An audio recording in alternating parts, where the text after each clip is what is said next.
Shalom Bapak Ibu dan saudara-saudara yang terkasih di dalam Tuhan Yesus Kristus.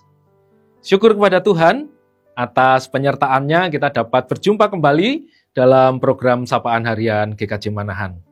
Saya berharap Bapak Ibu dan saudara-saudara semua dalam keadaan baik, sehat dan penuh sukacita yang dari Tuhan. Bapak Ibu dan saudara-saudara, firman Tuhan yang akan kita renungkan hari ini didasarkan dari Ulangan 9 ayat 15 sampai 24. Dengan ayat nats yang saya ambilkan dari ayat 24. Saya bacakan ayat natsnya dari Ulangan 9 ayat 24. Bahkan kamu menentang Tuhan sejak aku mengenal kamu.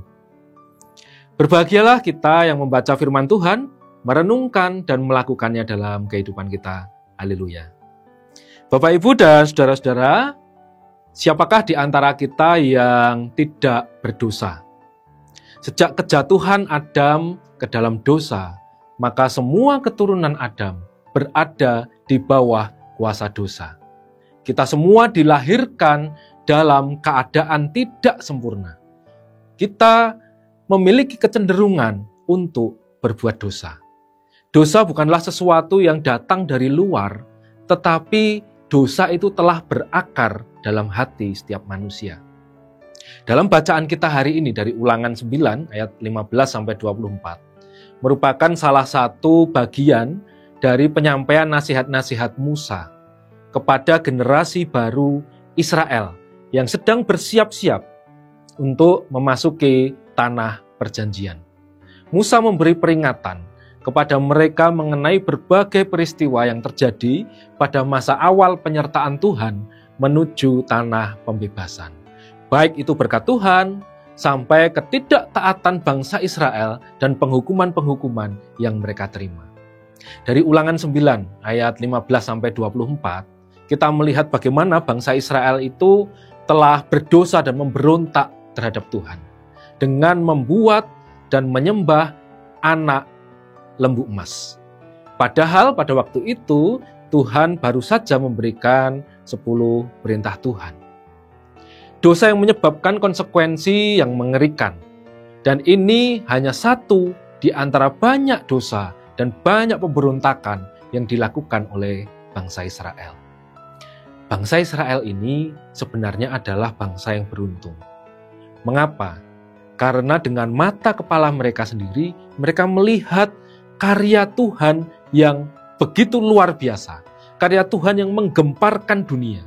Bukan hanya melihat, bahkan mereka ini malah merasakan kuasa Tuhan itu yang telah membebaskan mereka dari perbudakan di Mesir. Sekalipun begitu, tetaplah bangsa Israel ini meragukan keberadaan Tuhan di antara mereka.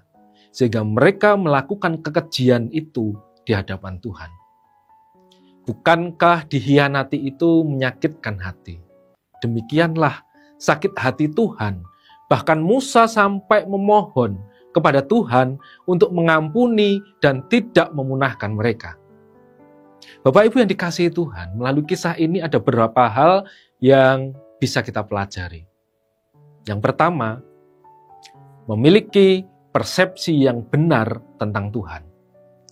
Jangan seperti bangsa Israel yang sekalipun telah begitu banyak melihat pekerjaan Tuhan yang luar biasa, tetapi mereka tidak pernah sekalipun melihat wujudnya Tuhan itu seperti apa.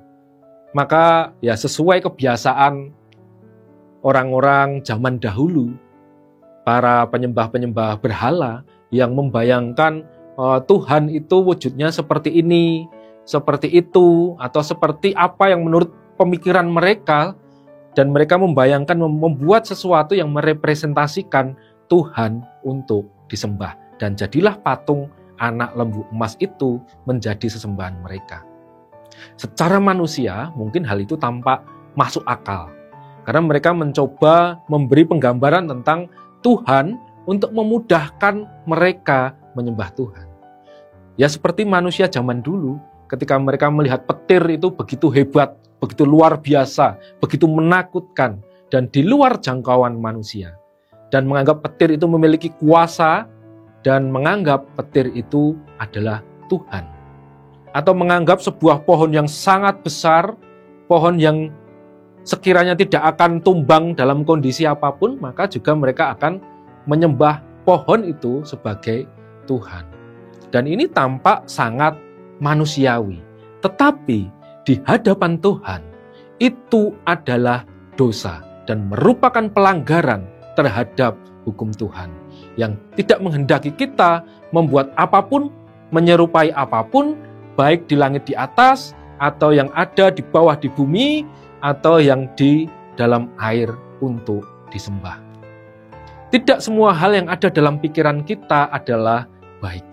Oleh karena itu kita perlu terus mendekat kepada Tuhan, bergaul dengan firman Tuhan, sehingga pola pikir, cara pikir kita semakin lama akan semakin sesuai dengan kehendak Tuhan. Hal yang kedua yang bisa kita pelajari adalah sebagaimana ayat yang menjadi nats kita hari ini, yang menyatakan bahwa secara alamiah kita manusia yang berdosa dan menentang Tuhan. Dan kita hidup dalam situasi dunia yang memfasilitasi perbuatan-perbuatan dosa. Berbagai dosa, pelanggaran, dan hal-hal yang tidak baik, tidak berkenan di hadapan Tuhan, dengan biasa dan dengan sangat mudah itu dilakukan. Dan secara umum, bahkan komunitas atau masyarakat cenderung tidak peduli, bahkan menoleransi perbuatan-perbuatan salah itu. Maka kita sebagai orang percaya akan menghadapi situasi sulit. Jika kita menjalankan hidup yang benar, maka hal itu akan tampak aneh bagi masyarakat yang terbiasa melakukan pelanggaran. Kita akan dianggap sok suci, kita akan dianggap sok benar, dan berbagai sindiran-sindiran lainnya. Dan mungkin juga kita juga akan dibujuk, dirayu, bahkan dipaksa atau ditekan untuk mengikuti pola pelanggaran yang sama. Maka berhati-hatilah, jangan tergoda untuk membuahi keinginan-keinginan dosa, keinginan-keinginan untuk melanggar yang secara alamiah itu memang sudah ada dalam diri kita. Tetapi marilah kita melatih diri kita untuk tetap teguh berpegang pada firman Tuhan, apapun situasi dan konsekuensi yang ada di hadapan kita. Yang ketiga, Tuhan itu adil. Dia akan menghukum siapapun yang berdosa. Tetapi juga Ia adalah Tuhan yang mengasihi. Tuhan tidak membalas kepada kita setimpal dengan dosa kita, melainkan menyediakan pengampunan bagi kita yang bertobat. Mazmur 103 ayat 8-14. Tuhan adalah penyayang dan pengasih, panjang sabar dan berlimpah kasih setia. Tidak selalu Ia menuntut dan tidak untuk selama-lamanya Ia mendendam. Tidak dilakukannya kepada kita setimpal dengan dosa kita dan tidak dibalasnya kepada kita setimpal dengan kesalahan kita. Tetapi setinggi langit di atas bumi, demikianlah besarnya kasih setianya atas orang-orang yang takut akan Dia. Sejauh timur dari barat, demikian dijauhkannya daripada kita pelanggaran kita. Seperti Bapa sayang kepada anak-anaknya, demikian Tuhan sayang kepada orang-orang yang takut akan Dia. Sebab Dia sendiri tahu apa kita. Dia ingat bahwa kita ini debu. Demikianlah Bapak Ibu yang terkasih.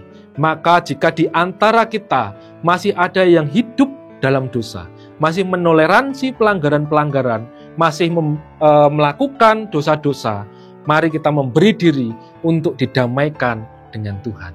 Tinggalkan semua dosa dan pelanggaran-pelanggaran kita dan berbaliklah kepada Tuhan. Kiranya Tuhan Yesus Kristus, Sang Penyelamat, akan senantiasa menyertai kita sehingga hidup kita jauh dari perbuatan-perbuatan dosa dan kita memiliki hidup yang berkenan kepadanya. Haleluya. Amin. Mari kita berdoa. Bapa di surga, Tuhan yang kami kenal di dalam nama Tuhan Yesus Kristus, Sang Penebus sejati. Terpujilah Engkau kekal selama-lamanya ya Tuhan. Kami mengucap syukur Tuhan atas pemberitaan firman-Mu pada saat ini. Kiranya Engkau mengampuni kami atas kesalahan-kesalahan kami, kebiasaan-kebiasaan dosa kami. Dan kiranya Tuhan terus menolong kami untuk kami dapat menjaga diri kami dari perbuatan dosa dan menjaga diri kami untuk terus hidup dalam kebenaran firman-Mu. Kami juga berdoa kiranya Tuhan senantiasa menyertai kehidupan kami sepanjang hari ini, sehingga hidup kami aman dalam perlindungan Tuhan. Terima kasih Tuhan. Dalam nama Tuhan Yesus Kristus, kami berdoa dan bersyukur. Amin.